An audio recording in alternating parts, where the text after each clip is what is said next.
Karachi water and sewerage board labour front کے chairman ارشاد کامی general secretary Abdul Qayyum کی صدارت میں ایک ہنگامی اجلاس کا انعقاد کیا گیا، جس میں عبدالرحمان کو صدر نامزد کرنے کے ساتھ ساتھ مرکزی جوائنٹ سیکرٹری کا بھی اعلان کیا گیا۔ اس ہنگامی میٹنگ کے اندر جہاں 25 سے زائد لوگوں نے لیبر فرنٹ میں شمولیت کا اعلان کیا، وہیں مرکزی کابینہ لیبر فرنٹ کے ناموں کا بھی اعلان کیا گیا، جن کو 3 مہینے کا وقت دیا گیا ہے کہ وہ اپنی کارکردگی واضح کریں، جبکہ مرکزی کابینہ کے ناموں کو ویلفیئر ڈپارٹمنٹ میں رجسٹر کرانے کا بھی عندیہ دے دیا گیا ہے۔ اس موقع پر جنرل سیکرٹری عبدالقیوم نے کیا کہا، سنیے۔ میں نے تھوڑا سا تو نور بھائی کو جو ہے ہم نے میڈیکل کے چیئرمین سے اٹھا کے جو ہے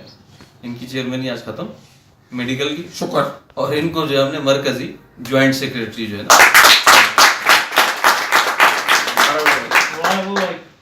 اور یہ باڈی جو ہے انشاءاللہ جو ہے یہ 3 مہینے کے لیے نور بھائی، اور اس 3 مہینے میں آج تمام جو لوگ اناؤنس ہوئے وہ ثابت کریں گے اپنے آپ کو کہ وہ اس عہدوں کے اہل ہیں،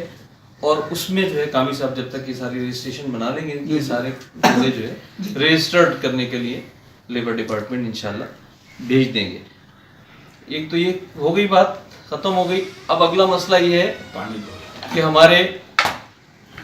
حوصلے جوان ہیں، اسی طریقے سے کام کریں گے، اور انشاءاللہ 10 تاریخ کو جو ہے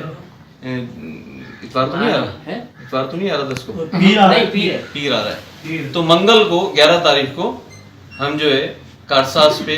بھرپور جو ہے انشاءاللہ میٹنگ کریں گے۔ اچھا، یہ ایمرجنسی میں سلسلہ ہوا کہ رات کو فیصلہ ہو گیا صبح ایک میٹنگ ہونی چاہیے،